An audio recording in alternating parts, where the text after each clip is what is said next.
Welcome, everyone, to the official podcast of Global Business Travel Association. I'm Christiane Cabot Bini, Executive Director of Business Travel Sales at Hilton, and also a member of the Accommodations Committee. And I'm joined today by several of my committee colleagues. During today's podcast, we'll be providing an insider's update on the 2023 RFP season. So I am going to allow my colleagues to introduce themselves. Michael, do you want to start? Yeah, absolutely. Thank you, Christian. My name is Michael Laumanns, and I'm looking after business travel sales for Accor here in North America. And I am delighted to be with all three of you today. Stephen, would you like to go?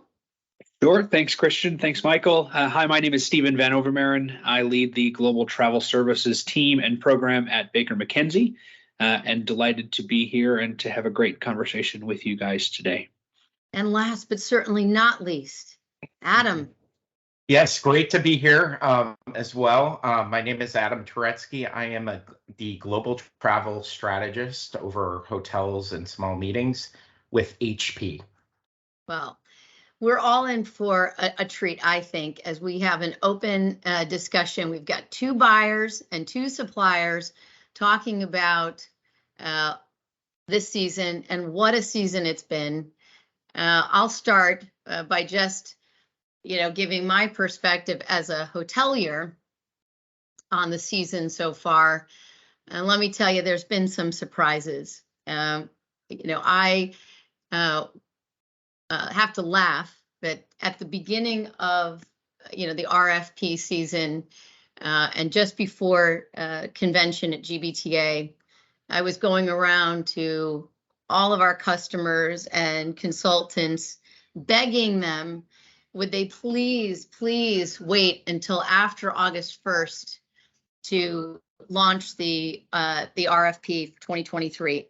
And at the time, I remember everyone laughingly saying I was asking for a whole heck of a lot, and that there was a lot of skepticism as to whether or not folks would be able to wait until August 1st. And then GBTA came, GBTA went, and nothing happened. There were no RFPs. And it was really surprising to see this season how late RFPs launched, much later than I think than any of us expected. Guilty as charged, Christian. I wasn't going to name you, Adam. But Michael, what about for you all? Yeah, thanks, Christian. We definitely see the same picture here at Accor as well. I don't know. We've talked about this topic before, and I think some of us agreed that everyone seems to be a little bit out of practice this time around after 2 years of rollovers. There's just a whole lot of new talent in this industry on both sides, right? The suppliers, the supply side has seen a lot of fluctuation, a lot of loss of talent over the last couple of years, and new talent joining the industry. And we do see the same happening on the buy side as well. So everybody seems to be getting back into the groove right now, and some of that probably also plays out during the RFP schedule that we see highly delayed this year.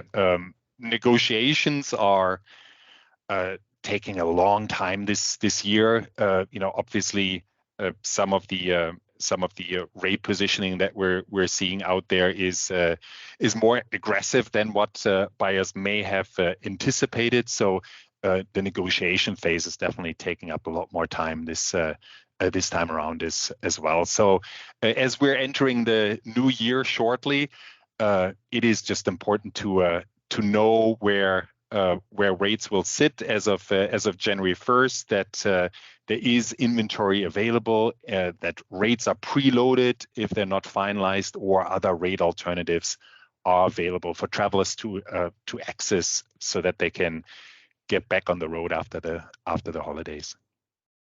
I'm kind of curious as to what's driving some of the trends, especially around timing. Adam, you mentioned you were guilty as charged with launching a bit more late than normal. What's driving that for you guys? Yeah, so the first thing is, our travel patterns have been, of course, like every other major company, especially tech companies, our travel patterns have been all over the place.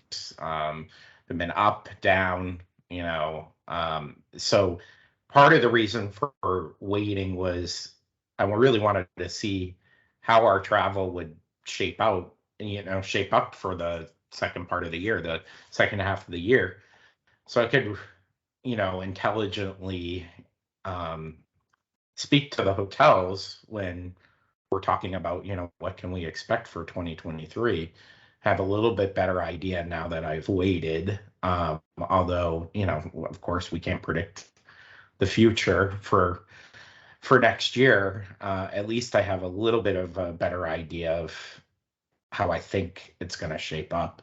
So that was number one reason. The other reason was, the economy. Obviously, there's been a lot of talk about possible recession and about an economic slowdown. So I think that's the other reason why a lot of buyers have been waiting, is to kind of see how that all shakes out after the election, to see kind of what trends would kind of be showing up. So those were kind of the two drivers of why I, personally, for our company, why we waited. Yeah, I have to say we heard a lot of the same from many of our customers this year, right? Office locations changed, during the pandemic. Companies closed offices or reduced their footprint, because they allowed more employees to move remote. And for some companies, technology, I think, being one of those industries in particular, allowed people to move much further away from headquarters. Absolutely. Yep. And then, we also saw a number of customers who just outright changed their headquarters altogether, with some headline grabbing moves that, where companies were moving out of Silicon Valley and moving to Austin in one instance. Yeah. So another company moving from Chicago over to Crystal City, so lots of like big moves that have an impact on travel patterns. And when you don't know where your production's going to be, it's a little bit of educated guesswork in terms of how to think about the RFP exercise. And of course, for a lot of our customers, a lot of them weren't even allowed back into their offices. They weren't even traveling in Q1, Q2. Some offices didn't open. That would be us. Yeah, we really didn't return to office or really allow people to come back to the office until after first quarter this year, and it's been very slow. It's a hybrid. I think most companies, especially tech companies, have moved to a more hybrid approach, and you're still not seeing the people return to the office in huge volumes like they did, prior to the pandemic. So I think that there's a lot to be said about that. Mm-hmm. Maybe let's talk about the elephant in the room, and that's rates, dynamic rates, static rates. Maybe can I throw this to the buyers first before the suppliers chime in? Stephen, Adam, do you have any impressions or feedback to share as to how you may have repositioned your approach this time around? Yeah, I'm happy to jump in first, and then Adam, feel free to chime in. In our program, it's a bit unique. We've taken a fully dynamic program approach and really focused on making that program as evergreen as possible. So it doesn't mean that we have no work to do this time of year. Of course, the infrastructure in the industry still maintains that we need to renew our agreements with our supplier partners. So we've had to do some communication, but certainly haven't had to do a full-blown RFP. What I'm seeing from a response perspective, for the most part, everything has held year after year because of that dynamic discount structure. But we have seen, I would say, certainly more hotels this year than in the past couple of years come back with a bit of pressure to reduce discounts or to add some asterisks, if you will, into our agreement that we haven't had in place before. But certainly, that's been our focus over the past couple of months to get all of our agreements renewed and to engage with our partners across the globe.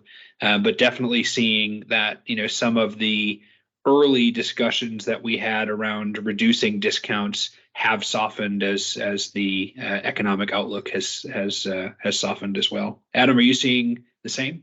Yeah,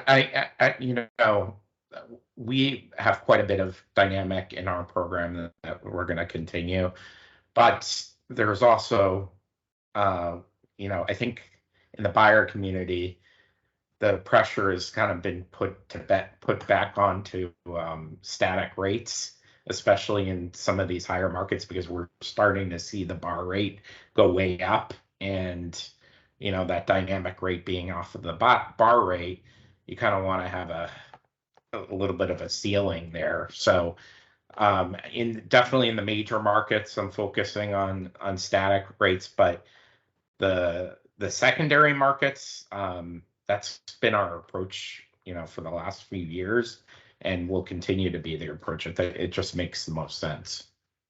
I'm curious from the supplier perspective.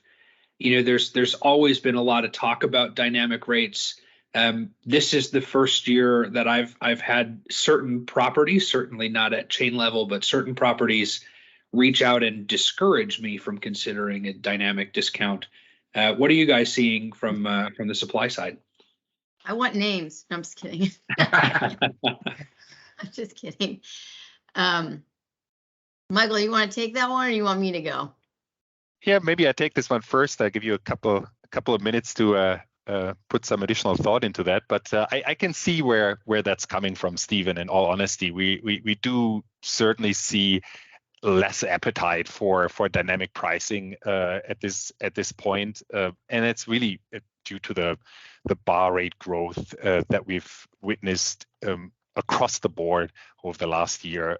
But at the end of the day, it really comes down to the individual organization's hotel program objectives, and that really brings me back to Stephen's point earlier. Your objective may be to make this as easy as possible for you and your teams from an organizational and admin perspective. So you may want to recalibrate towards a more dynamic, heavy program versus static pricing. So it really depends on the priorities of the individual organizations.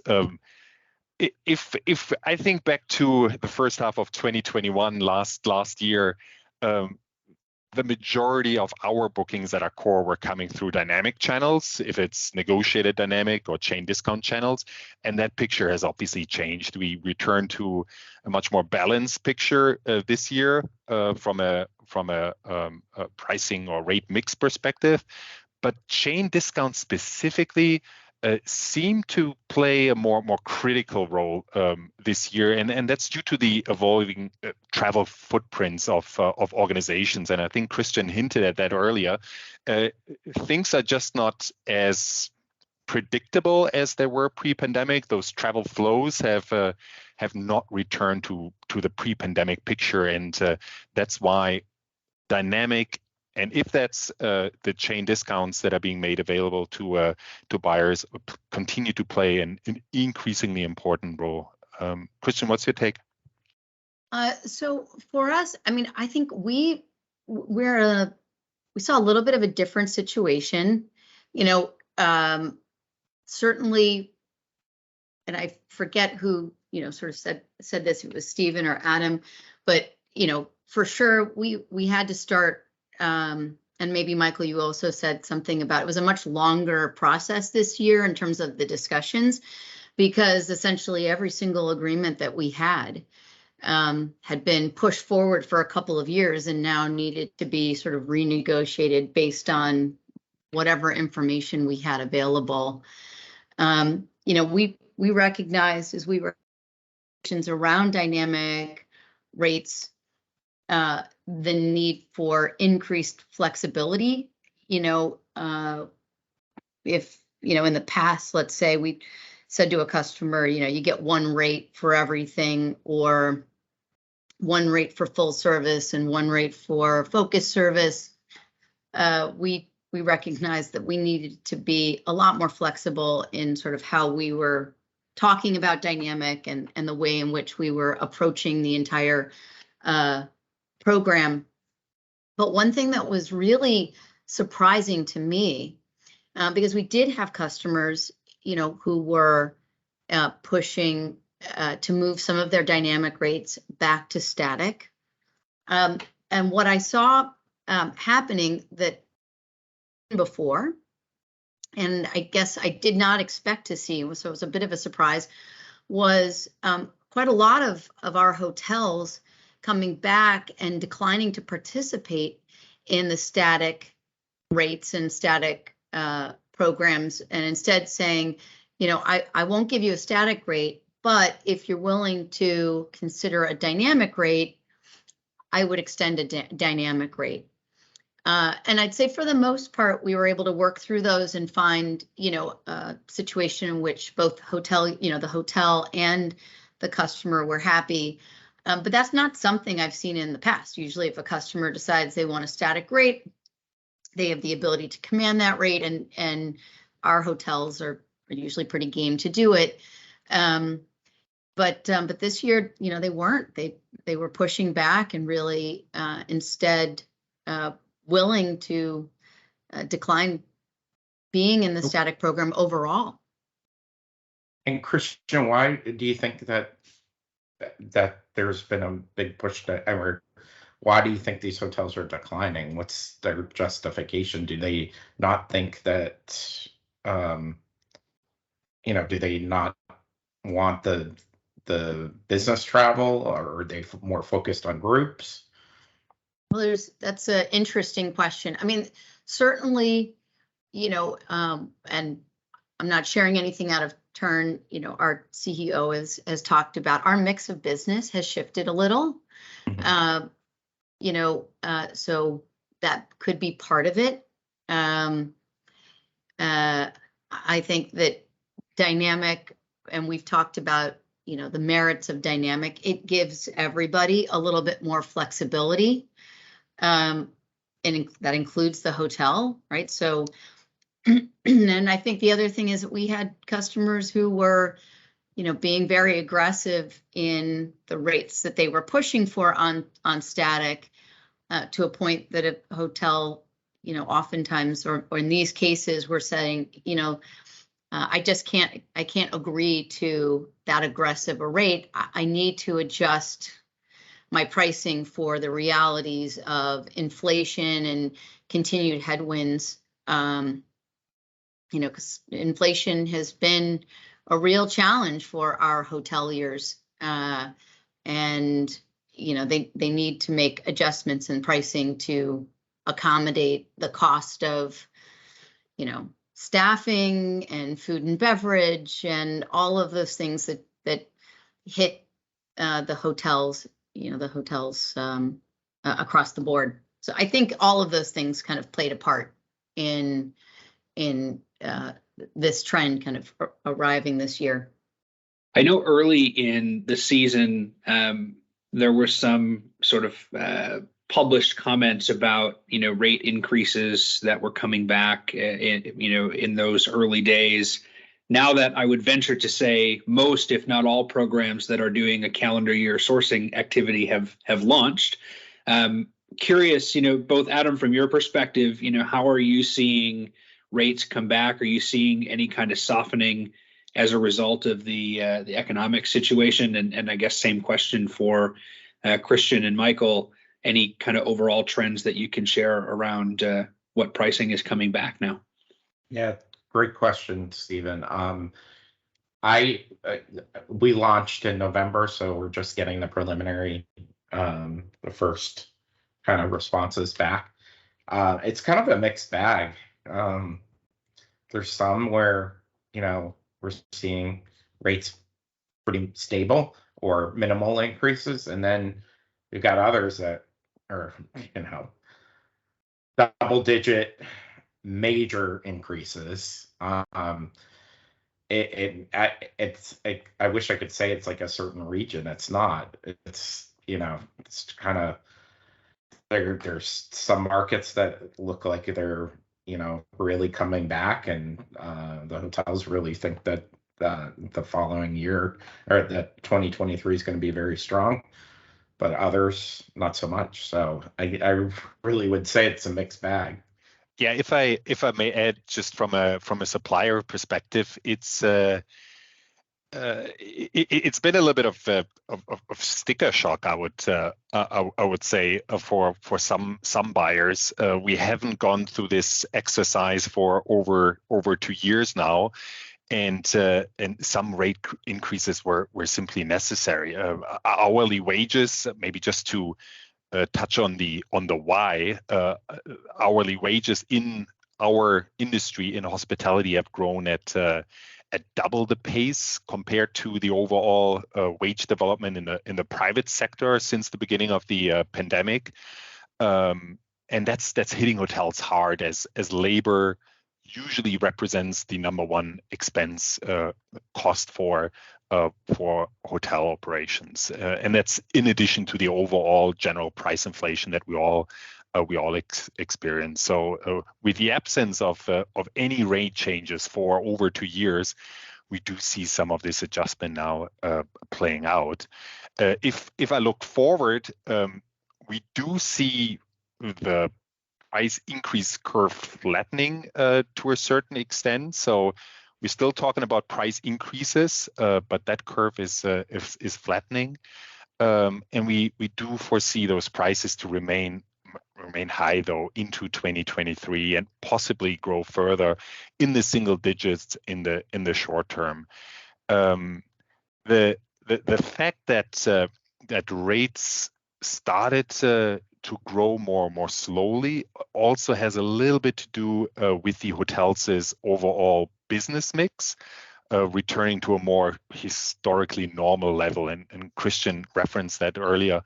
So that means the lower rated segments traditionally, such as business travel, are regaining a more prominent spot within the overall business mix of the hotel, and that is contributing to some of those pricing dynamics that we see play out right now. Christian, anything to add from that perspective? Mm-hmm.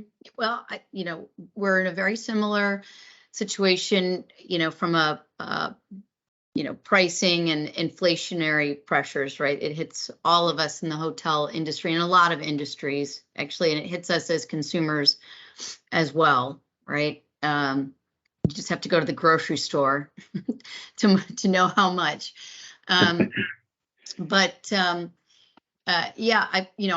I touched a little bit on kind of our business mix shifting, and I've certainly, we've seen that business transient has recovered very nicely, and obviously during the pandemic, we went out and really adjusted some of our focus as an organization, which has enabled that nice recovery. And now I'm really happy to see that, our top 20 accounts, which have been pretty slow to recover, are recovering nicely. So the business travel business has recovered overall really well. But we've got more group demand And that is actually a larger sort of mix of business for us than historical. And of course, the leisure demand, right, which we thought would sort of wane at the end of the summer, right? And then we thought it would wane in the fall. You know, we continue to see leisure demand is still quite strong. And I think in part, you know, because during the pandemic, you know, people were acquiring things because we couldn't go out and do anything. And now, you know, there's still a lot of appetite to, you know, to shift back to experiences and you know, to acquire experiences and get out and travel. And even when we survey, you know, customers about, you know, their motivations, most of our business travel customers, you know, will share with us that, you know, they're really looking forward to business travel to increase and strengthen connections with coworkers and customers. You know, they just feel that there's still a lot that they haven't been able to do in terms of in-person meetings, and they're eager to get out and get in person and meet with people. And that's really contributing to a lot of the demand and the shift in the mix of business. It's interesting, Christian. I think that's a great segue into looking into 2023 and sort of maybe wrapping up with our collective outlook for next year. I know a lot of things I've been reading and try to stay on top of as a buyer are sort of, you know, mixed view of the macroeconomic situation. Of course, unemployment, at least here in the U.S., sort of remains really low. Generally, I see a lot of economists calling for a recessionary period, but one that's quick and one that's somewhat shallow. And certainly, you know, it seems to tie in with a lot of other comments that have been made around the industry. So, any other comments on outlook for 2023? Okay, I have to share this one. It's a little bit of a controversial viewpoint here, but we're among friends. Delta's Ed Bastian, he made a few really interesting remarks on exactly that topic when he recently spoke about he called it the counter-cyclical recovery of travel. Think about it. Leisure demand continued to push forward outside of those traditional seasons. Business travel continues to recover. Those blended trips, leisure trips, increase in frequency. And when we take that relatively short ramp-up time into consideration that we as an industry had post-pandemic, I can really see that counter-cyclical nature of our industry, at least with this cycle. Remember, most of the world was still hunkering down in Q1 of this year due to Omicron, right? So we are barely 8 months into a meaningful recovery of the business travel segment. And if you compare that with other industries that have run hot for several years throughout the pandemic, there may be a little bit of that disconnect from a broader macro perspective, at least in the near term. That's very interesting. Yeah, and you know what, and I think not for nothing, but the pandemic, you know, hastened a lot of technology enhancements that now allow us as travelers,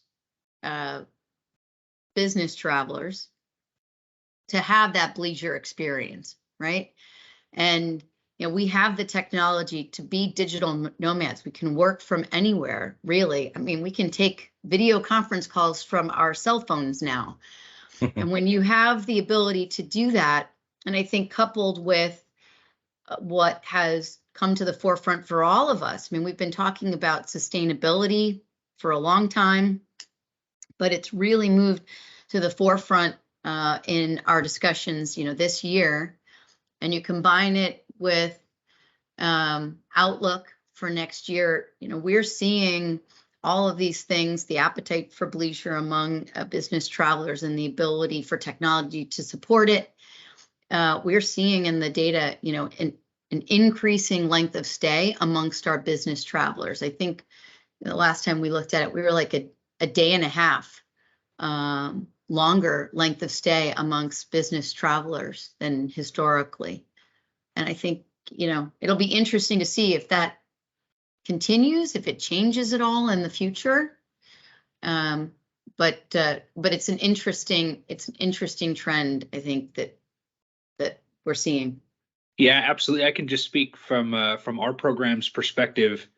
Of course, our activity and demand has continued throughout this year, and we expect that to continue to increase into 2023.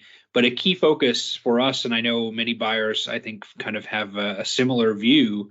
It's to make sure that we're returning to travel activity in a way that's more mindful and more supportive of our other organizational objectives, like sustainability.